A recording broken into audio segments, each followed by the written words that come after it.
আসসালামু আলাইকুম রহমতুল্লাহ। ভারত আর রাশিয়ার নিকট ট্রাম্প এভাবে ধরাশয়ী হলো, লজ্জার ব্যাপার। এভাবে দিনে দুপুরে ধোঁকা দিল ডোনাল্ড ট্রাম্পকে, এবং ডোনাল্ড ট্রাম্প বাধ্য হলো, অর্থাৎ আমেরিকা বাধ্য হলো ভারতের আটক 3জনকে ছেড়ে দিতে। আপনারা জানেন, ভেনেজুয়েলার মাদুরোকে যখন তুলে নিয়ে যায়, তার পরপরই ডোনাল্ড ট্রাম্পের আমেরিকান নেভি রাশিয়ার একটি জাহাজকে আটক করে। সেই জাহাজের ভেতরে যেসব নাবিক ছিল তার মধ্যে 3জন ছিল ভারতীয়, 17জন মেবি ইউক্রেনিয়ান, এবং রাশিয়া ছিল 5জন মতো এরকম। তাদেরকে আটক করে নিয়ে যায় এবং ভেনেজুয়েলার মাদুরোকে যেমন ক্রিমিনাল কোর্টে তুলেছিল বিচার করার জন্য, ঠিক তেমনি এই আটককৃত ব্যক্তিদেরকে বিচার করার জন্য কোর্টে নিয়ে যাওয়া হয়।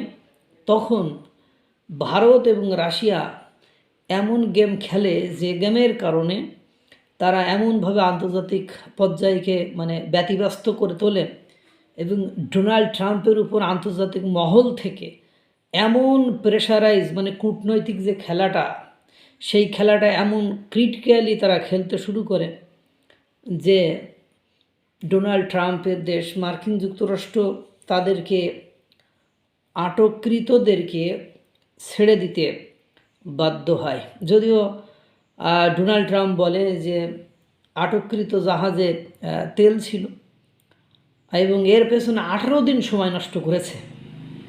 আমেরিকার নেভি এর পেছনে 18 দিন সময় নষ্ট করেছে, যে এটি আপনার শ্যাডো ফ্লিট ছিল, যে গোপন করে এর মধ্যে মূল্যবান কিছু নিয়ে যাচ্ছে। অনেকে শ্যাডো ফ্লিট ব্যবহার করেন, এটা কোনো ব্যাপার না, কারণ আমি কি নেব না নেব, কোথা থেকে নেব না নেব, এটা আমার ব্যক্তিগত বিষয়। এবং জাহাজটির নাম ছিল বেলা 1 জাহাজ। কিন্তু পরবর্তীতে দেখা যায় সেই জাহাজটি ছিল একদম ফাঁকা জাহাজ। এমন ভাবভঙ্গি করে বিষয়টিকে রাশিয়া ভারত এরা এত সুন্দর করে উপস্থাপন করেছে যে মার্কিন যুক্তরাষ্ট্রের নেভিরা বুঝতেই পারেনি। তারপরে সেখানে যে পতাকাটা ছিল, সেটা ছিল হাতে আঁকা পতাকা, রাশিয়ার পতাকা। প্রথম দিকে পতাকা ছিল না, পরবর্তীতে দেখলো ওটা হাতে আঁকা পতাকা। পরবর্তীতে সেখানে কোনো দ্রব্য সামগ্রী ছিল না, একেবারে ফাঁকা। পরে আন্তর্জাতিক মহল থেকে যখন আন্তর্জাতিক আইন লঙ্ঘনের বিষয়টি বলে চাপ দেওয়া শুরু করে, তখন আপনার ডোনাল্ড ট্রাম্পের দেশ মার্কিন যুক্তরাষ্ট্র বাধ্য হয় ডিপ্লোম্যাটের কারণে, বুদ্ধির কাছে পরাজিত হয়ে ভারতের 3জন সহ বাকিদেরকেও হয়তো ছেড়ে দিবে, কিন্তু ভারতের 3জনকে ছেড়ে দিতে বাধ্য হয়। এটাই বাস্তবতা, এটাই সত্য, এটাই চলছে।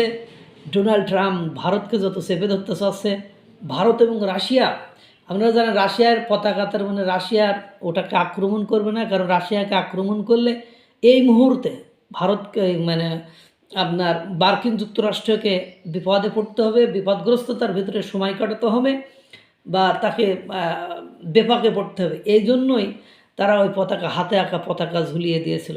পরবর্তীতে দেখলে এইগুলোকে আটকাতে যে ভেনেজুয়েলা থেকে একাধিক বিলিয়ন বিলিয়ন ডলারের বা আপনার লক্ষ লক্ষ ব্যারেল তেল অন্য পথে রাশিয়া এবং অন্যরা ওখান থেকে বের করে নিয়ে গেছে। এটাই বাস্তবতা।